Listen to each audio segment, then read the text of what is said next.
नैना की मेहंदी की रस्म। दोस्तों, अब तक आप सपना देखा कि पृथ्वी सिंह नैना को देखने के लिए तड़प रहा था, यहाँ तक कि वह अपने महल भी नहीं गया था शादी की रस्मों के लिए। और दूसरी तरफ कुणाल भी प्रतापगढ़ से रवाना हो चुका था सूर्यगढ़ के लिए, इस बात से अनजान कि उसका भाई पहले से ही सूर्यगढ़ के जंगलों में है। कहानी में अब तक कुणाल सिंह अपने सैनिकों के साथ सूर्यगढ़ की तरफ बढ़ चुका था। दूसरी तरफ पृथ्वी सिंह भी शिकार के बहाने नैना के लिए इस जंगल में रख चुका था। उसकी आंखें फिर से नैना को देखने के लिए तरस रही थी और दिल में नैना को पाने की कहीं ना कहीं आग लग चुकी थी। इस बात से पृथ्वी सिंह खुद भी अनजान था। दूसरी तरफ कुणाल भी अपने मन में ये ठान चुका था। सूर्यगढ़ का महल। इधर महल में रूपाली हल्दी की रस्म पूरी कर चुकी थी, अब वह मेहंदी की रस्म की तैयारी करने लगी हुई थी। अगर कोई आम इंसान देख तो वह यही समझेगा कि एक माँ अपनी बच्ची की शादी की तैयारी में लगी हुई है, लेकिन हकीकत ये थी कि उसके मन में सिर्फ नैना को दर्द और मौत देने का ही ख्याल चल रहा था। रूपाली मन में ही बोलती है, बस कुछ घंटे और जी को राजकुमारी नैना, उसके बाद तो तुम्हारी जिंदगी में दर्द ही दर्द होगा। ये सब बोलते हुए रूपाली के चेहरे पर एक अलग ही चमक थी। दूसरी तरफ नैना अपने कमरे में बैठी हुई ही कृष्ण से बोलती है, कृष्णा बाहर जाकर देखा कि हमारे कक्ष की तरफ कोई ऑटो नहीं रहा, क्योंकि हमें माँ को देखने जाना है। नैना की बात सुन कृष्ण दोनों हाथ जोड़ता है और एक चूहा का रूप लेकर नैना के रूम से बाहर चला जाता है और चारों तरफ घूम घूम कर सबकी तरफ नजर रखता है। तभी कृष्ण को पता चलता है कि अभी कुछ समय के लिए नैना के कक्ष में कोई नहीं आएगी, इसीलिए वह फटाफट वापस से नैना के कक्ष में जाता है और दोनों हाथ जोड़कर बोलता है, मालकिन कुछ समय के लिए आपके कक्ष में कोई नहीं आएगा, लेकिन कुछ समय बाद ही आपकी मेहंदी की रस्म है, इसीलिए आपको जल्द से जल्द वापस आना होगा। कृष्ण की बात सुन नैना कृष्ण से बोलती है, ठीक है, चिंता मत करो, मैं जल्द ही वापस आ जाऊंगी और जिस दिशा में तुमने मुझे माँ के रहने का स्थान बताया है मैं वहां पर जा रही हूँ। इतना बोलते ही नैना आंखें बंद करती है और अपने गले में पड़े हुए पेंडल को पढ़कर बोलती है, महल के पीछे। इतना बोलते ही नैना आंखें बंद करती है तो खोलते हैं तो वह इस वक्त महल के पीछे होती है। नैना जैसे ही अपनी नजरें चारों तरफ घूमती है तो उसे दूर एक छोटा सा घर नजर आता है और उसे घर के चारों तरफ काफी सारे सैनिक और दासियां काम कर रही थी। ये देखकर नैना को यकीन हो जाता है कि यह वही जगह है जहाँ उसकी माँ को रखा गया है। नैना जब देखी है कि काफी सारा पहरा लगा हुआ है तो वह अपनी आंखें बंद करके कुछ मंत्र पढ़ती है और अदृश्य हो जाती है। अदृश्य होते ही नैना मन में बोलती है, अब मुझे कोई नहीं देख सकता। इसी के साथ ही नैना उसे घर की तरफ बढ़ जाती है। नैना बहुत सोच समझकर अपने कदम आगे बढ़ा रही थी कि कोई भी हलचल हुई तो ये लोग समझ जाएंगे कि कोई अदृश्य शक्ति से इस घर की तरफ बढ़ रहा है, इसलिए नैना धीरे धीरे अपने कदम बढ़ाते हुए घर के अंदर जाती है। और जैसे ही नैना घर के अंदर कदम रखती है तो चारों तरफ अपनी आंखें घुमाकर देखती है तो उसका गुस्सा बढ़ जाता है, क्योंकि घर देखने से बाहर से तो फिर भी ठीक ठाक लग रहा था, लेकिन अंदर अंदर से वह एक खंडहर से काम नहीं था। बस कुछ जरूरी सामान जरूर पड़ा हुआ था, वह भी पुराना टूटा फूटा सामान था।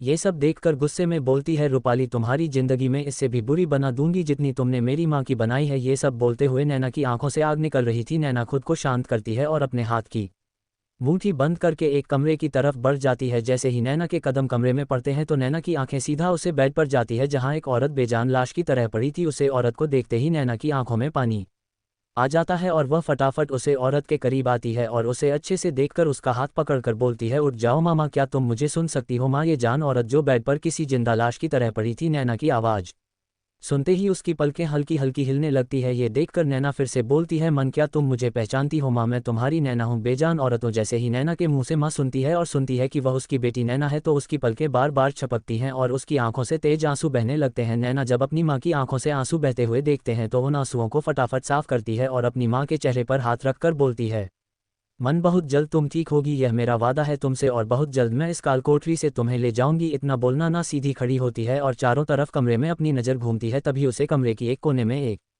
पौधा नजर आता है। उसे पौधे को देखते ही नैना का गुस्सा और बढ़ जाता है और वह मन में बोलती है, मेरी माँ की अंतर ऊर्जा को खत्म करने के लिए तुमने इस पौधे को यहाँ रखा हुआ है ताकि मेरी माँ की अंतर की ऊर्जा कभी फिर से जीवित ही ना हो। ये सब बोलते हुए नैना उसे पौधे के पास जाती है और तेज रोशनी उसे पौधे पर मरती है जिससे वह पौधा रख में बदल जाता है। फिर नैना वापस अपनी माँ के पास आती है और कुछ मंत्र पढ़ती है और कुछ मंत्र पढ़ते ही नैना की माँ हवा में ही उठ जाती है और एक गोली में समा जाती है। अपनी माँ को उसे जादुई गले में समता देख नैना मुस्कुराकर बोलती है, अब मुझे इस जगह एक नकली सुमन ठाकुर को रखना होगा। ये बोलकर नैना उसे कमरे में कुछ मंत्र पढ़ती है और बिस्तर पर एक छवि नजर आने लगती है। वह छवि धीरे धीरे नैना की माँ का रूप ले लेती है और जिस तरीके से नैना की माँ बेजान उसे बिस्तर पर थी उसी तरीके से वह छवि भी बेजान सी बिस्तर पर लेट जाती है। लेना उसे छवि को देखकर उसे छवि से बोलती है, जब तक मैं ना कहूँ तब तक तुम इसी तरह बेजान इस बिस्तर पर रहोगी और हाँ, तुम्हें समय पर तुम्हारी खुराक मिलती रहेगी। जैसे ही वह बेजान छवि नैना की बात सुनती है तो अपने दोनों हाथ जोड़ देता है और फिर से उसी में जान तरीके से बेड पर लेट जाती है जैसे नैना की माँ लेती हुई थी। ये देखकर नैना कुछ मंत्र पढ़ती है और फिर जिस गले में नैना की माँ थी उसे गोली को अदृश्य करते हुए ही खुद भी अदृश्य होती है और अपनी माँ को वहां से लेकर निकल जाती है।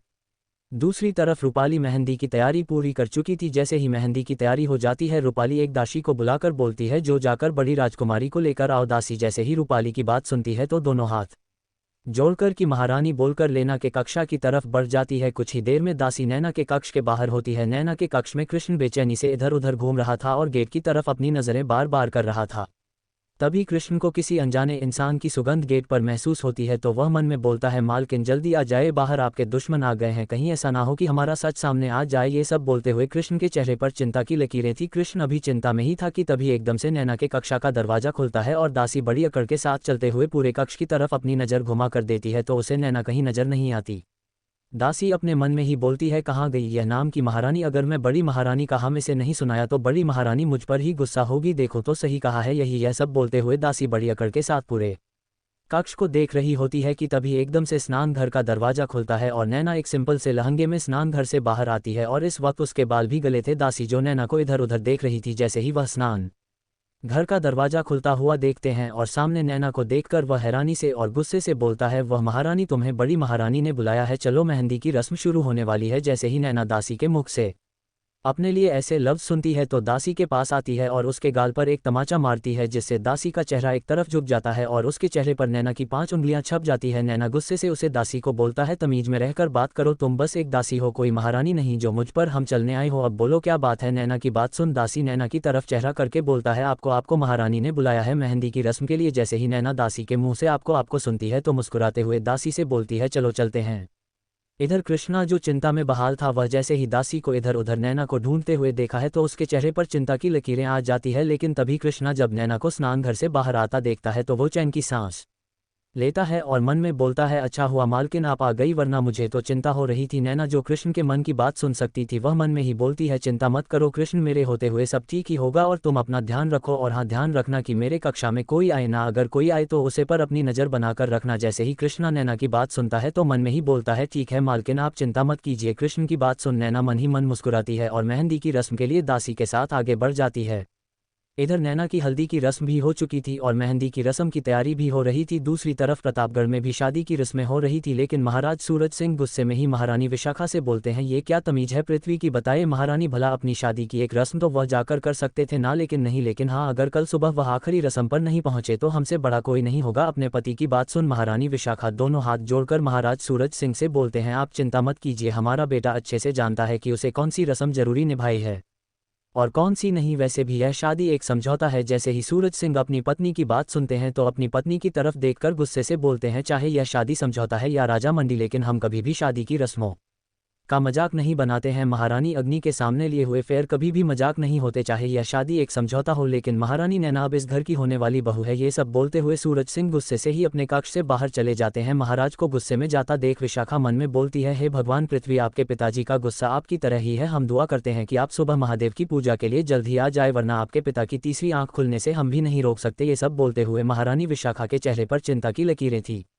दूसरी तरफ सूर्यगढ़ के जंगलों में कुणाल सिंह भी पहुंच चुका था और उसके कुछ सैनिकों ने उसके रुकने का प्रबंध भी कर दिया था। अब कुणाल अपने तंबू में बैठे हुए ही अपने सैनिक से बोलता है, आज रात हम पूरे जंगल में अपनी नज़र बनाकर रखेंगे, और हाँ अगर तुम्हें कोई अनजान शख्स कोई औरत नजर आती है तो तुम मुझे बताओगे। सैनिक जैसे ही कुणाल की बात सुनते हैं तो दोनों हाथ जोड़कर बोलते हैं, जी महाराज, हम आपको तुरंत सूचना देंगे। अपने सैनिकों की बात सुन कुणाल मन में ही बोलता है, मिल जाओ ना, क्यों तड़पा रही हो, मुझे पता नहीं, जब से तुम्हारी उन आंखों को देखा है ना दिल में सुकून है ना दिल को कार, पता नहीं क्या किया है तुम्हारी उन आंखों ने। ये सब बोलते हुए कुणाल के दिल की धड़कन तेज हो रही थी और उसकी आंखों के सामने नैना की सिर्फ नीली आंखें ही आ रही थी। कुणाल का सूर्यगढ़ के जंगल में आना। जरूरी जानकारी दोस्तों, ये स्टोरी का ये पार्ट सिर्फ आपको इन्फॉर्म करने के लिए अपलोड किया गया है कि इसके आगे के पार्ट शायद अब यहाँ रेगुलर अपलोड नहीं होंगे। अगर हुए भी तो हफ्ते में एक छोटा पार्ट या 10 दिन में एक बार। लेकिन अगर आप इस स्टोरी को डेली और बिना रुकावट सुनना चाहते हैं तो आपको टेलीग्राम ग्रुप ज्वाइन करना होगा। इस कहानी के और बाकी कहानी के कई चैप्टर्स वहाँ पहले से अपलोड हो चुके हैं और बाकी स्टोरीज भी वहीं रोजाना अपडेट होती हैं। अमेजिंग वर्ल्ड स्टोरी के भी पार्ट 18 तक अपलोड हो चुके हैं और यह स्टोरी भी वहाँ डेली कंटिन्यू हो रही है, तो जल्दी से ज्वाइन करें और कोई भी पार्ट मिस ना करें। 200 से ज़्यादा स्टोरी वहाँ पहले से अपलोड भी हो चुकी है गाइज। मेरे यूट्यूब के दूसरे चैनल जैसे story station, story cabin, story hub और बाकी सभी चैनलों की पुरानी और नई कहानियाँ भी टेलीग्राम पर डेली मिलेंगी। बिना किसी एड्स के आराम से ढेर सारी स्टोरीज का मजा लीजिए। कमेंट सेक्शन में स्टोरीविला नाम से टेलीग्राम ग्रुप का लिंक दिया है, क्लिक करके अभी ज्वाइन करें गाइज। ज्वाइन करने के बाद पिन्ड मैसेज ज़रूर चेक करें। और आप मुझे पर्सनली मैसेज करके यूट्यूब पर अपलोड करने के लिए अपनी पसंद की कोई भी स्टोरी का सजेशन भी दे सकते हैं। तो देर मत कीजिए, जल्द से जल्द ज्वाइन करें और डेली स्टोरीज का मजा लेते रहिए। कमेंट सेक्शन में लिंक है, अभी ज्वाइन करके हमें सपोर्ट करे गाइज। परी रानी ने बताया नैना को नीलकमल का राज। दोस्तों, अब तक आप सपना देखा कि कुणाल अपने सैनिकों को आदेश देता है कि कोई भी अनजान शख्स औरत नजर आए तो उसे तुरंत सूचित किया जाए। सैनिक भी दोनों हाथ जोड़कर कुणाल को बोलते हैं कि अगर हमें कोई भी अनजान औरत या शख्स नजर आएगा हम आपको तुरंत सूचित करेंगे। इतना बोलकर सैनिक दोनों हाथ जोड़कर साइड में खड़े हो जाते हैं। अब कहानी में आगे। अब तक इधर कुणाल सूर्यगढ़ के जंगलों में नैना को पूरी ताकत से ढूंढने की कोशिश कर रहा था। दूसरी तरफ पृथ्वी सिंह भी इस बात से अनजान था कि जिस लड़की ने उसकी नींद चुरा रखी है, इस लड़की को ढूंढने के लिए कुणाल भी इस जंगल में आया हुआ है। समय तेजी से बीत रहा था। कुणाल के आदमी हर जगह नैना को जंगलों में ढूंढ रहे थे। दूसरी तरफ पृथ्वी के मन में अब नैना को देखने की हलचल मच चुकी थी। वह भी रात होने का इंतजार कर रहा था। दूसरी तरफ महल में नैना दासी के साथ जैसे ही बड़े हॉल में आती है तो सामने की उसे रूपाली और राधिका नजर आती है। रूपाली और राधिका को एक नज़र देखकर नैना रूपाली को प्रणाम करती है और राधिका की तरफ देखकर बोलती है, कैसी हो छोटी राजकुमारी। जैसे ही राधिका फिर से छोटी राजकुमारी नैना के मुख से सुनती है तो उसके चेहरे की हाव भाव सख्त हो जाते हैं और रूपाली के चेहरे पर जो मुस्कान थी वह भी थोड़ी फिक्की पड़ जाती है। लेकिन अपनी मुस्कुराहट को बढ़ाते हुए रूपाली नैना के पास आती है और नैना का एक हाथ पकड़कर उसकी हथेली को देखते हुए बोलती है, आज तुम्हारे पति का नाम तुम्हारे हाथों पर लिखा जाएगा। जानती हो, आज के बाद तुम किसी और की अमानत बन जाओगी और कल हमेशा के लिए उसके राज्य में इस राज्य को छोड़कर चली जाओगी। नैना जो अच्छे से रूपाली की बातों का मतलब समझ रही थी, वह अपनी पलकें हल्की सी झपकाती है। रूपाली जब नैना का कोई जवाब नहीं सुनती और उसकी आंखों देखती है तो उसके अंदर गुस्से की आग बढ़ने लगती है। लेकिन सबके सामने वह यह आज जाहिर नहीं कर सकती थी, इसीलिए वह शांत हो जाती है और दासियों से बोलती है, मेहंदी की रस्म शुरू करो। रूपाली का हुक्म सुनते ही दो दासी आगे आती हैं और नैना के हाथ पैर मेहंदी लगने लगते हैं। इसी के साथ महल में चारों तरफ गीत शुरू हो जाते हैं और कुछ दासियां नृत्य करने लगते हैं। इधर महल में जोरों शोरों से रस्में निभाई जा रही थी और उधर जंगल में दोनों भाई बेचैन हो रहे थे। सबसे ज्यादा कुणाल की बेचैनी बढ़ रही थी। कुणाल अपने दिल पर हाथ रखकर बोलता है, ऐसा क्यों लग रहा है कि तुम मुझसे दूर जा रही हो? क्यों मेरे अंदर इतनी बेचैनी बढ़ रही है? तुम ठीक तो हो ना? कहीं तुम्हें कुछ हुआ तो नहीं? इधर कुणाल बेचैन हो रहा था और दूसरी तरफ नहर के किनारे पृथ्वी एक पत्थर पर बैठे हुए ही अपने दिल पर हाथ रख कर बोलता है, कल मेरी शादी है, क्यों मुझे तुम्हारा ख्याल बार बार आ रहे हैं? आज तक किसी भी राजकुमारी के लिए ये दिल नहीं धड़का तो क्यों तुम मेरे दिल की धड़कन बन रही हो? मैं एक शैतान हूँ जिसके अंदर दिल तो था लेकिन धड़कन नहीं थी, बल्कि एक पत्थर था। लेकिन जिस वक्त से मैं तुम्हें देखा है पता नहीं क्यों ये दिल धड़कने लगा है। इधर पृथ्वी अपने ही दिल से अपने जज्बातों की बातें कर रहा था और दूसरी तरफ महल में नैना की मेहंदी की रस्म पूरी हो रही थी। नैना अपने हाथों की तरफ देखते हुए मन में बोलती है, भले ही मेहंदी किसी के भी नाम की हो लेकिन मैं किसी को अपना पति नहीं मानूंगी। यह शादी मेरी खुशी से नहीं हो रही, इसीलिए ये रिश्ता नाम का होगा। तुम जो भी हो, मुझे बस इतना पता है कि तुम्हारी वजह से ही असली नैना की मौत हुई है। और दूसरी बात, मैं कोई मामूली अबला नारी नहीं हूँ जो आज के युग में तुम्हारे आगे झुकेगी और तुम्हारा हुक्म मानेगी।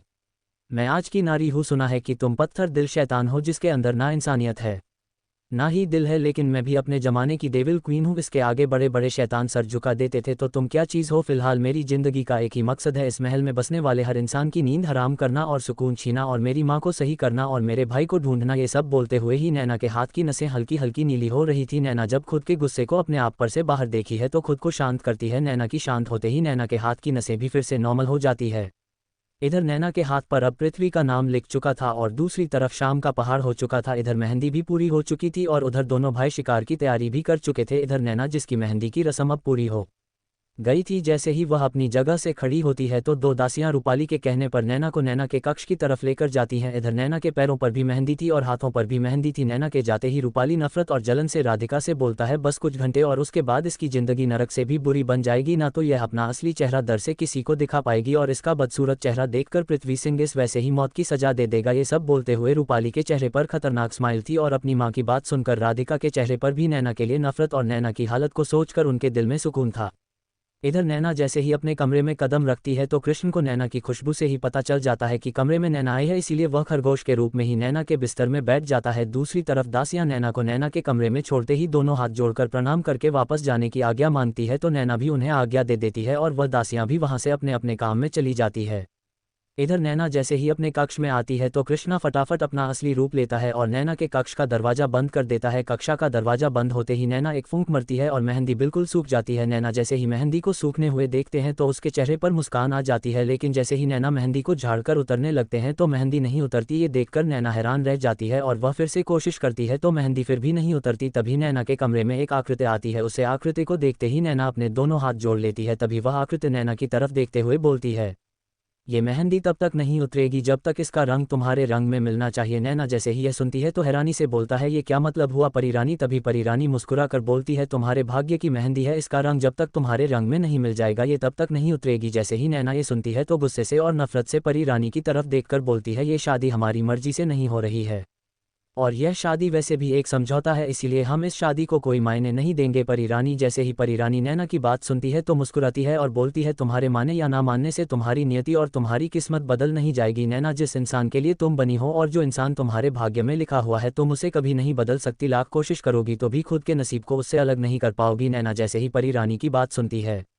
तो मिरर में खुद के अक्ष को देखकर बोलती है, ये तो आने वाला समय ही बताएगा परी रानी, लेकिन मैं आपसे एक विनती करना चाहती हूँ। मैं माँ को उसे कोठरी से तो निकाल लाई हूँ और अब मैं उन्हें इसी कमरे में अदृश्य करके रखा हुआ है। आप देखिए और मुझे बताइए कि मैं उन्हें कैसे ठीक करूँ और उन पर कौन सी जादुई जड़ी बूटी का ज़्यादा असर है। नैना की बात सुनते ही परी रानी नैना की बात का जवाब देती है, पहले उन्हें अपनी अदृश्य शक्तियों से मेरे सामने लेकर आओ। नैना जैसे ही परी रानी की बात सुनती है तो अपने मन में कुछ मंत्र पढ़ती है तो पूरे कमरे में एक तेज रोशनी हो जाती है और उसे तेज रोशनी में एक बड़े से आकार का गोला नजर आता है और उसे गले में एक औरत ले जान लेती हुई नजर आती है। जैसे ही परी रानी अपनी नज़रें उसे औरत पर डालती है तो धीरे से बोलती है, समुद्र की बेटी, आपकी यह हालत देखकर मुझे आज बहुत दुख हो रहा है, लेकिन आपकी बेटी आपको जल्द ठीक कर देगी, आप चिंता मत कीजिएगा। जैसे ही नैना के कानों में परी रानी की यह आवाज़ पड़ती है तो नैना हैरानी से परी रानी की तरफ देखकर बोलती है, कब तक ठीक हो जाएगी ये? तभी परी रानी बोलती है, आज रात जब तुम नदी पर तप करने जाओगी तब तुम्हें पानी में एक तेज रोशनी वाला नीलकमल नजर आएगा, उसे नीलकमल को तुम अपनी शक्तियों से अपने अंदर संभाल लेना, लेकिन उसे छूना मत। तभी नैना परी रानी की बात सुनकर हैरानी से बोलता है, अगर मैं उसे छू नहीं सकती तो वह मेरे अंदर समय का कैसे? तभी परी रानी नैना से बोलता है, तुम्हारी नाभि में उसे कमल का स्थान है, तुम्हें उसे अपनी नाभि में समान होगा। जैसे ही वह कमल तुम्हारी नाभि में खींचा चला आएगा तुम इस वक्त अपने दोनों हाथ अपनी नाभि के इर्द गिर्द रख लेना, जिससे वह कमलपुर तुम्हारी नाभि में समा जाएगा। फिर जैसे ही तुम महल में आओगी तो तुम महारानी के बेड के पास आकर एक मंत्र का उच्चारण करना, जिससे ये कमल तुम्हारी नाभि से निकालकर महारानी की नाभि में चला जाएगा और जो भी नशीले पदार्थ और जादुई शक्तियाँ इन पर की गई है वह धीरे धीरे कम होनी शुरू हो जाएगी और कुछ ही समय में तुम्हारी माँ सही सलामत हो जाएगी। वह जादू कमाल की शक्ति कोई आम शक्ति नहीं है, उसे सिर्फ समुद्र की रानी या उसकी बेटी ही उसे कमल को अपने अंदर समा सकती है। आम इंसान उसे छू भी नहीं सकता, चुन तो दूर की बात उसे देख भी नहीं सकता। जैसे ही नैना परी रानी की बात सुनती है तो दोनों हाथ जोड़कर उन्हें बोलती है, शुक्रिया परी रानी मेरी इतनी मदद करने के लिए। तभी परी रानी मुस्कुरा कर बोलता है, मैं तुम्हारी मदद के लिए ही तो यहाँ भेजी गई हूँ और तुम्हारा साथ देना ही मेरा कर्तव्य है। जैसे ही परी रानी यह बोलता है तो नैना मुस्कुराकर दोनों हाथ जोड़कर उन्हें प्रणाम करती है। नैना के प्रणाम करते ही परी रानी फिर से अदृश्य हो जाती है। परी रानी के अदृश्य होते ही नैना अपनी माँ को भी जादुई शक्ति से अदृश्य कर देती है। जैसे ही नैना अपनी माँ को अदृश्य करती है तो कृष्ण दोनों हाथ जोड़कर नैना के आगे खड़ा हो जाता है और बोलता है, मालकिन रात का समय होने में कुछ ही वक्त शेष है, आप कुछ समय के लिए विश्राम कर लीजिए। जैसे ही नैना कृष्ण की बात सुनती है तो मुस्कुरा कर बोलता है, तुम सही कह रहे हो कृष्णा, ये शरीर अभी काफ़ी कमज़ोर है, इस ताकत देने के लिए मुझे जंगल में ही अपने लिए खाने का प्रबंध करना होगा। तभी कृष्णा नैना की तरफ देखकर बोलता है, आप दासी से कहकर कुछ खाने को क्यों नहीं मंगवा लेती? ऐसे ही नैना कृष्ण की बात सुनती है तो बोलती है, नहीं कृष्णा, मुझे अभी यहाँ के लोगों पर विश्वास नहीं है कि उनके मन में क्या चल रहा है, इसीलिए जंगल के फल ही मेरे लिए महत्वपूर्ण है, इसलिए हम जंगल का खाना ही पेट भरकर खाएंगे। इतना बोलते ही नैना अपने बिस्तर पर लेट जाती है और अपनी आंखें बंद कर लेती है। सूर्यगढ़ नैना का कैमरा। नैना अपने कमरे में अपने बेड पर आंखें बंद करके लेटी हुई थी कि भी नैना की आंखें धीरे धीरे बंद हो जाती है और उसे नींद आ जाती है। इधर कृष्णा भी जब अपनी मालकिन को सोते हुए देखा है तो अपने मन में बोलता है, कृष्ण तू सो नहीं सकता, अगर तू सो गया तो इस कमरे की निगरानी कौन करेगा? ये सब बोलते हुए ही कृष्णा नैना के पैरों के पास उसके बेड पर बैठ जाता है और नैना को एक तक देखने लगता है। इधर कृष्णा बस एक तक अपनी मालकिन के तेज और रूप को ही देख रहा था और मन में दुआ कर रहा था कि उसकी मालकिन जो चाहती है भगवान उसे वह सब दे। दूसरी तरफ महाराज उदय का कैमरा। महाराज उदय महारानी रूपाली की तरफ देखकर बोल रहे थे, रूपाली शादी में कोई कमी नहीं रहनी चाहिए, चाहे इस शादी में बाहर का कोई ना हो, लेकिन पृथ्वी सिंह को यह नहीं लगना चाहिए कि हमने अपनी बेटी की शादी में कोई कमी छोड़ी है। उदय ठाकुर की बात सुनकर रूपाली अपने चेहरे पर कोमल मुस्कान लाकर बोलते हैं, आप चिंता मत कीजिए, मैं हर रस्म को अच्छे से करवाया है और नैना इस शादी से खुश भी है, वह अब कोई गड़बड़ नहीं करेगी, मुझ पर विश्वास रखिए। अपनी पत्नी की बात सुनकर महाराज उदय के चेहरे पर हल्की सी स्माइल आ जाती है और वह रूपाली के पास जाते हैं और उसे कमर से पकड़कर अपने करीब करके बोलते हैं, मैं बहुत खुशनसीब हूँ रूपाली कि तुम मेरी जिंदगी में आई हो, तुमने अपने आप ही सारी जिम्मेदारियां संभाल ली और खास करके नैना की। और उसके भाई की जैसे ही रूपाली महाराज उदय के मुंह से नैना के भाई का जिक्र सुनती है तो उसके माथे पर हल्का सा पसीना आ जाता है, लेकिन दूसरे ही पल वह खुद को सही करके महाराज से बोलता है, महाराज ये तो मेरा फर्ज था। महाराज उदय जैसे ही रूपाली की बात सुनते हैं तो रूपाली को अपने सीने से लगा लेते हैं। इधर रूपाली जब महाराज उदय को अपने ऊपर इतना प्यार लुटाते हुए देखते हैं तो मन ही मन मुस्कुराते हुए बोलती है, बस इसी तरीके से मुझ पर विश्वास करते रहिए महाराज, उसके बाद आप जिंदगी में कभी किसी पर विश्वास नहीं करेंगे। ये सब बोलते हुए रूपाली के मन में कुछ अलग ही चल रहा था। दूसरी तरफ उदय ठाकुर के महल को अंदर से फूलों और मंडप से सजाया जा रहा था और चारों तरफ रंग बिरंगे पर्दे और खुशबू ही खुशबू फैली हुई थी। हर तरफ सैनिक और दासियां काम में लगे हुए थे। इधर राधिका भी अपने कमरे में बैठी अपनी दासी से बोलता है, मुझे सबसे अच्छा लहंगा चाहिए और हाँ, जो लहंगा नैना के लिए आया है उसे लहंगे से भी कई गुना सुंदर लहंगा मेरे लिए तैयार करवाओ। जैसे ही दासी राधिका की बात सुनती है तो मुस्कुरा कर बोलती है, महारानी आप चिंता मत कीजिए, आपका लहंगा ना बड़ी रानी माँ ने इतना अच्छा तैयार करवाया है ना कि वह काली नैन तो आपके सामने बंदरिया लगेगी। बंदरिया? राधिका दासी के मुंह से नैना की बुराई सुन और खुद की अच्छाई सुन खुश हो जाती है और खुशी से दासी से बोलता है, ये लो यह मोहरे, जाकर अपने लिए भी अच्छी खरीदारी करना और हाँ, उसे नैना पर अच्छे से ध्यान रखना, ठीक है ना? दासी खुशी से राधिका से अपना उपहार लेती है और मुस्कुरा कर बोलता है कि महारानी मैं आपके कहने पर अपनी पूरी नज़र नैना के कमरे पर रखी हुई है और आप चिंता मत कीजिए, हमारे होते हुए वह अपने कमरे से कभी बाहर नहीं आएगी। अगर कमरे से आ गई तो इस महल से आपकी इजाज़त के बिना कभी नहीं निकल पाएगी। राधिका दासी की बात सुनकर खुश हो जाती है और खुशी से बोलता है, ठीक है अब तुम जा सकती हो और हाँ, मन से कहना कि हमारा लहंगा सबसे अलग होना चाहिए। दासी राधिका की बात सुन खुशी से हाँ में सर हिलाती है और रूपाली के कक्षा की तरफ बढ़ जाती है। इधर रूपाली अपने कमरे में कुछ दासियों से बोलती है, ये लो ये लहंगा और यह जेवरातियाँ सब नैना के कमरे में भिजवा दो और कल सुबह उसे अच्छे से खिला पिला देना और उसके बाद उसे तैयार कर देना और हाँ, ध्यान रखना कि उसका वह काला चेहरा कल ही नजर आए। ये सब बोलते हुए रूपाली की आंखों में नफरत और जलन साफ नजर आ रही थी। दासियाँ रूपाली की बात सुनती है और कि महारानी बोलकर दो थल उठाकर रूपाली के रूम से चली जाती है। दूसरी तरफ दोनों दासियां नैना के कमरे की तरफ बढ़ जाती है और कुछ ही समय में वह दोनों दासियां अपने हाथों में दोनों थाली हुए ही नैना के कमरे का दरवाजा खटखटाती है और फिर तुरंत ही धक्का देकर नैना के कमरे का दरवाजा खोल देती है। सामने नैना जो गहरी नींद में सो रही थी, वह जैसे ही किसी की दस्तक अपने कमरे पर महसूस करती है तो आंखें बंद करके लेटी रहती है, लेकिन अपनी आंखें नहीं खोलती। इधर कृष्ण को भी एहसास हो जाता है कि उनके कक्ष के बाहर कोई अनजान लोग आ गए हैं, इसीलिए वह भी खरगोश के रूप में ही नैना के पैरों के पास बैठा होता है। जैसे ही दरवाजा खुलता है तो दोनों दासियां नैना को आराम से सोया हुआ देखते हैं तो गुस्से से बोलती है, ओ महारानी ये तेरी शादी का जोड़ा और यह हरसिंगार है जो सुबह तूने पहनना है और हम तुझे सुबह जल्दी तैयार कर देंगे, ठीक है? इसीलिए पहले ही कुछ खा पी लेना। नैना जब दासियों की बात सुनती है तो अपनी आंखें एकदम से खोल देती है और बैठ से खड़ी होकर दासी की तरफ देखकर बोलती है, बहुत जुबान चल रही है ना तुम्हारी, तुम्हें इतनी भी तमीज नहीं है कि अपनी महारानी से कैसे बात करते हैं। इतना बोलते ही नैना दासी के करीब आती है और खींचकर एक थप्पड़ उसके गाल पर मरती है और दूसरी दासी का हाथ पकड़कर उसकी कमर से लगा देती है, जिससे एकादशी के चेहरे पर नैना की उंगलियों के निशान छप जाते हैं और दूसरी दर्द से तड़पने लगती है। दासी दर्द से तड़पते हुए ही बोलती है, क्षमा कर दीजिए महारानी, हमें दर्द हो रहा है, हमें क्षमा कर दीजिए। दासी के क्षमा मांगते ही नैना उसे छोड़ देती है, लेकिन दूसरी दासी जो राधिका की चमची थी वह गुस्से से नैना की तरफ देखकर बोलती है, मैं तुम्हारी शिकायत राधिका महारानी से करूंगी, उसके बाद देखना वह तुम्हारा क्या हाल करती हैं। जैसे ही नैना इस दासी की बात सुनती है तो गुस्से से और मुस्कुरा कर बोलता है, अच्छा जो कर दो, जो करना है, मैं भी देखना चाहती हूँ कि तुम्हारी वह छोटी महारानी मेरे साथ क्या करती है। मैं की बात सुनते ही दासियां दर्द से तड़पती हुई ही नैना के कमरे से निकल जाती हैं। इधर नैना जब दोनों दागियों को अपने कमरे से जाता हुआ देखते हैं तो जादू से अपने कमरे को बंद कर देती हैं और अपनी आंखें बंद करके कुछ मंत्र पढ़ती है और कुछ ही समय में अदृश्य महारानी उसके सामने आती है। अपनी माँ को देखते ही नैना अपनी माँ के करीब जाती है और बोलती है, बस कुछ समय और माँ, उसके बाद जल्दी ठीक हो जाओगी और मुझे उठकर बातें भी करोगी। बेजान महारानी जब अपनी बच्ची की बात सुनती है तो वह हिलडुल तो नहीं पाती, लेकिन उसकी आंखें अपनी बच्ची के सवालों के जवाब देने लगते हैं। नैना जब अपनी माँ की पलकें हिलती हुई देखी है तो हल्की मुस्कुराहट के साथ और आंखों में आंसू लिए बोलता है, बहुत जल्द हम लोग इस जगह से चले जाएंगे माँ, यह मेरा वादा है आपसे। सब बोलते हुए नैना की आंखों में अपनी माँ और भाई के लिए प्यार और इन सब लोगों के लिए नफरत थी। इसी के साथ ही नैना फिर से कुछ मंत्र पढ़ती है और महारानी फिर से अदृश्य हो जाती है। महारानी के अदृश्य होते ही नैना पीछे पलट कर देती है और कृष्णा से बोलता है, कृष्णा हमारे जाने का समय आने वाला है, बस कुछ समय और फिर हम इस महल से बाहर होंगे और आज रात मुझे उसे कमल को लेकर ही आना है, जिससे मेरी माँ की शक्तियाँ भी जागेंगे और उन पर किया हुआ जादू भी खत्म हो जाएगा। ये सब बोलते हुए नैना की आंखें एकदम लाल थी और अपनी माँ को ठीक करने की एक अलग ही आज उसके अंदर जल रही थी। कृष्णा जब नैना की तरफ देखा है तो अपने दोनों हाथ जोड़कर बोलता है कि मालकिन मैं हमेशा आपके साथ रहूंगा, आप चिंता मत कीजिए। कृष्ण की बात सुनते ही नैना के गुस्से वाले चेहरे पर हल्की सी मुस्कुराहट आ जाती है। इसी तरह दोनों कुछ समय और इंतजार करते हैं और फिर जब उन्हें पता चलता है कि सब लोग सो गए हैं और महल में चहल पहल भी काम हो गई है, तो नैना अपने गले का पेंडल पड़ती है और कुछ अपने काम की चीज़ अपनी अंगूठी में रखती है और बोलती है जंगल के बीचों बीच। इतना बोलते ही नैना और कृष्णा दोनों आंखें बंद करते हैं और जब आंखें खोलते हैं तो वह जंगल के बीचों बीच होते हैं। नैना और कृष्ण जैसे ही अपनी आंखें खोलते हैं तो नैना कृष्ण की तरफ देखकर बोलती है, कृष्णा हमें जल्दी ही नहर के पास चलना होगा क्योंकि मुझे जल्द से जल्द अपने इस कार्य को पूरा करना है और फिर मन को ठीक करना है। जैसे ही कृष्णा नैना की बात सुनता है तो बोलता है कि मालकिन चलिए। इसी तरह दोनों जने नदी की तरफ बढ़ जाते हैं और दूसरी तरफ जंगल में।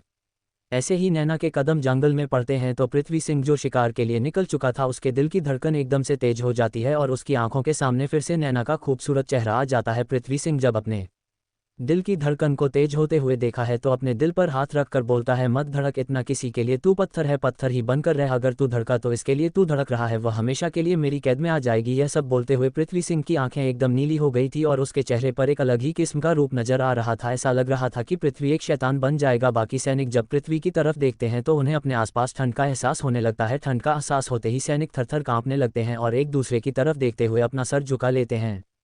दूसरी तरफ कुणाल भी जंगल के चप्पे छपे को अपने सैनिकों के साथ छान रहा था। कुणाल गुस्से से ही अपने सैनिकों से बोलता है, कुछ भी करो मुझे वह चाहिए ही चाहिए। आखिर उसे जमीन निकल गई या आसमान का गया, आखिर कहाँ हो तुम? क्यों मुझे इतना तड़पा रही हो? जितना तुम मुझे तड़पा रही हो ना उतना ही मैं तुम्हें तड़पाऊंगा, यह मेरा वादा है तुमसे, बस एक बार तुम मुझे मिल जाओ। ये सब बोलते हुए कुणाल की आंखें एकदम लाल हो रही थी और उसके सैनिक भी डर से अपने मन में बोल रहे थे, कौन हो तुम और कहाँ हो? एक बार बस हमें मिल जाओ ताकि हम अपनी जान छुड़ा सके। ये सब बोलते हुए ही सैनिक चारों तरफ जंगल का चप्पा चप्पा छान रही थी। दूसरी तरफ नैना इस बात से अनजान नदी की तरफ बढ़ रही थी। नैना जैसे जैसे नदी की तरफ बढ़ रही थी वैसे वैसे उसे किसी अपने का अपने पास होने का एहसास होता है, लेकिन नैना इस चीज़ को नज़रअंदाज करती है और नदी के बिल्कुल करीब आ जाती है। जैसे ही कृष्ण और नैना नदी के करीब आते हैं तो नैना कृष्ण की तरफ देखकर बोलती है, कृष्णा अब तुम एक खरगोश बन जाओ और हाँ कुछ भी हो तुम बाहर मत आना। इतना बोल नैना कृष्ण के ऊपर कुछ शक्तियाँ छोड़ती है। जैसे ही कृष्ण के ऊपर वह शक्तियाँ अपना प्रभाव डालती है तो कृष्ण अपने अंदर एक अलग ही शक्ति का अंश महसूस करता है। उसके बाद नैना कृष्ण की तरफ देखकर बोलती है, बड़े से बड़ा शैतान और जानवर तुम्हें चोट नहीं पहुंचा सकता। इतना बोलकर वह कृष्ण के सिर पर हाथ रखती है और नदी की तरफ बढ़ जाती है। जैसे ही नैना नदी पर अपने पांव रखती है तो चारों तरफ पानी उछलने लगता है और लहरों तेज हो जाती हैं। नैना जैसे ही अपना दूसरा कदम रखती है तो जो लहरें तेज हो रही थी वह अब शांत हो जाती है। नैना जैसे ही नदी के पानी को उथल पुथल करता देखी है तो उसके चेहरे पर मुस्कुराहट आ जाती है और वह अपने कदम नदी के बीचों बीच बढ़ा देती है और नदी के बीचों बीच जाकर नैना दोनों हाथ जोड़कर पहले गंगा माँ को और फिर जल देवता को प्रणाम करती है और फिर मंत्र उच्चारण करती है। मंत्र उच्चारण होते ही नैना के आसपास धीरे धीरे तेज रोशनी बढ़ने लगती है और नैना का रूप फिर से जलकन्या में बदलने लग जाता है। कुछ ही समय में नैना के आसपास से सतरंगी रोशनियां निकलने लगते हैं और आसपास के जानवर नैना को देखकर मुस्कुरा रहे थे। ऐसा लग रहा था कि वह जानवर नैना को देखने के लिए ही यह सब चहल पहल कर रहे हैं। दूसरी तरफ पृथ्वी सिंह जो जंगल के बीचों बीच था, उसकी आंखों के सामने एकदम से नैना की नीली आंखें और नदी नजर आने लगती है। जैसे ही पृथ्वी सिंह ये दृश्य देखा है तो अपने सैनिकों से बोलता है, घोड़े को नदी की तरफ करो। पृथ्वी सिंह की आवाज़ सुनते ही सभी सैनिक हैरान रह जाते हैं और फिर जी महाराज बोलकर नदी की तरफ बढ़ जाते हैं। उधर नैना अपने ध्यान में मगन थी, इस बात से अनजान की कोई शैतान उसकी तरफ बढ़ रहा है। दूसरी तरफ नैना धीरे धीरे नदी में समान लगती है। धीरे धीरे नैना गहरी और गहरे पानी में जाने लगती है। धीरे धीरे नैना नदी के गहरे पानी में चली जाती है। नदी के गहरे पानी में आते ही नैना के मंत्र और तेज हो जाते हैं और कुछ ही समय में आसपास के जानवर अपना रास्ता बदल लेते हैं और नैना की तेज रोशनी पूरे पानी में फैल रही थी कि तभी एक कमल जो पानी में बिल्कुल नीचे था वह धीरे धीरे ऊपर आने लगता है और धीरे धीरे ऊपर आते हुए ही वह बिल्कुल नैना के सामने आ जाता है। नैना जो तब में पूरी तरह ली हो चुकी थी, जब उसे एहसास होता है कि कोई चीज़ उसके करीब आ रही है तो वह नैना धीरे धीरे अपनी आंखें खोलता है और जैसे ही नैना अपनी आंखें खोलता है तो उसकी आंखों के सामने नीलकमल होता है। नैना जैसे ही नीलकमल को देखते हैं तो कमाल नैना के देखते ही काफ़ी पीछे हो जाता है। ये देखकर नैना हैरान रह जाती है। तभी नैना को कुछ याद आता है तो नैना फिर से अपनी आंखें बंद करती है और मंत्र पढ़ना शुरू करती है। कुछ ही समय में जो कमल नैना से डर गया था वह धीरे धीरे नैना के करीब आने लगता है। नैना जैसे जैसे मंत्र पढ़ रही थी वह कमल धीरे धीरे नैना के पास आ रहा था। ऐसा करते ही धीरे धीरे वह कमल नैना की नाभि के करीब आ जाता है और दूसरे ही फल नैना की नाभि में समा जाता है। जैसे ही कमल नैना की नाभि में समता है तो नैना की नाभि में एक तेज दर्द होता है और फिर एकदम से वह दर्द शांत भी हो जाता है। दर्द इतना तेज था कि नैना की हालत खराब होने लगती है और दूसरे ही पल धीरे धीरे नैना का दर्द अब काम हो जाता है। नैना जो कमल के दर्द को महसूस कर रही थी, जैसे ही दर्द कम होता है तो नैना मन में बोलती है, मुझे परी रानी नहीं है तो नहीं बताया था कि इस कमल को मेरे अंदर समेत ही मेरे शरीर में असहनीय दर्द होगा और दूसरे ही पल ये दर्द चला भी जाएगा। ये सब सोते हुए ही नैना अपनी आंखें फिर से बंद करती है और फिर से मंत्र उच्चारण करने लगती है। धीरे धीरे नैना फिर से पानी के ऊपर आने लगती है।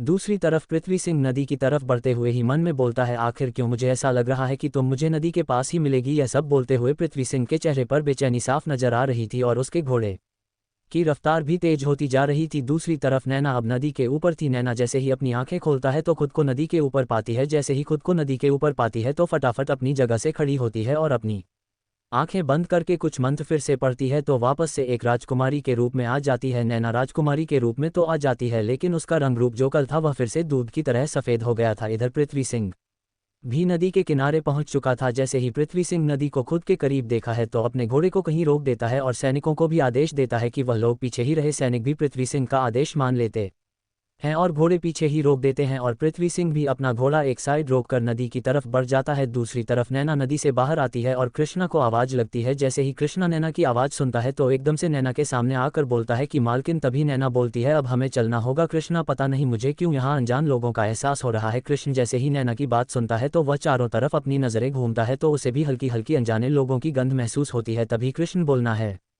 कि मालकिन, मुझे भी ऐसा लग रहा है कि हमारे करीब कोई बढ़ रहा है। तभी नैना अपनी नाभि पर हाथ रखती है और बोलती है, कृष्ण मुझे हल्का हल्का दर्द हो रहा है और मैं यहाँ नहीं रख सकती क्योंकि मुझे नहीं पता आने वाला इंसान मेरा दोस्त है, दुश्मन है या अनजाना कोई शख्स है। इसीलिए हमें पहले यहाँ से चलना होगा क्योंकि यह कमल मेरी माँ की जिंदगी है। मैं इसे किसी गलत हाथ में नहीं पड़ने दे सकती क्योंकि मुझे परी रानी ने कहा था कि ये कमल बहुत शक्तिशाली है और अगर यह किसी के हाथ में आ गया या किसी को पता चला कि मेरे पास ये कमाल है तो हम लोग मुसीबत में पड़ सकते हैं। इसीलिए हमें जल्दी चलना होगा। ये सब बोलते हुए ही नैना नदी के किनारे से कुछ दूरी पर आती है और अपना पेंडेंट पड़ती है और बोलती है, महल मेरा कमरा। नैना के इतना बोलते ही कृष्ण भी नैना का पल्लू पकड़ लेता है जिससे दोनों ही इस वक्त जंगल से गायब हो जाते हैं। नैना और कृष्ण के गायब होते ही दो नीली आंखें जो नैना को देख रही थी, इस बात से नैना अनजान थी। वह दोनों नीली आंखें उसी जगह पर आकर रुकती है जहां से नैना गायब हुई थी। जैसे ही वह नीली आंखें जमीन पर कुछ चमकती हुई चीज़ दिखती है तो फटाफट वो एकदम से उसे चीज़ के पास आता है और उसे हाथ में उठा लेता है। जी हाँ, ये कोई और नहीं पृथ्वी सिंह था जिसके दिल की धड़कन उसे बता रही थी कि नैना उसके करीब है। इसीलिए वह जैसे ही नदी के किनारे पहुंचता है तो उसे कुछ ही दूरी पर नैन नजर आती है, लेकिन जैसे ही वह नैना के करीब आने लगता है नैना इस वक्त गायब हो जाती है। ऐसे ही पृथ्वी नैना को गायब होते हुए देखा है तो उसकी नज़र जहाँ नैना गायब हुई थी वहाँ पर पड़ती है। तभी उसे वहाँ कुछ चमकती हुई चीज़ नजर आती है। जैसे ही पृथ्वी उसे चीज़ के पास आता है और उसे हाथ में उठता है तो वह कोई चीज़ और नहीं बल्कि नैना की पायल थी।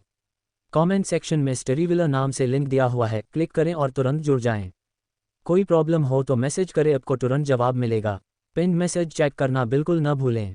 जल्दी मिलते हैं अगली स्टोरी के साथ, तब तक अपना ख्याल रखिए। Stay tuned and keep enjoying stories. तो दोस्तों, क्या लगता है आपको, क्या होगा कहानी में आगे? क्या नैना की माँ ठीक हो जाएगी? क्या पृथ्वी सिंह जान पाएगा कि नैना कौन है? पृथ्वी को पता चलेगा कि जिस लड़की से वह शादी कर रहा है वह नैना ही है? क्या कुणाल को कभी पता चलेगा कि जिस लड़की को वह ढूंढ रहा है वह उसकी होने वाली भाभी है? ये तो आपको आने वाले भाग में ही पता चलेगा। अगर कहानी अच्छी लग रही है दोस्तों तो लाइक कमेंट शेयर जरूर करना। हर हर महादेव।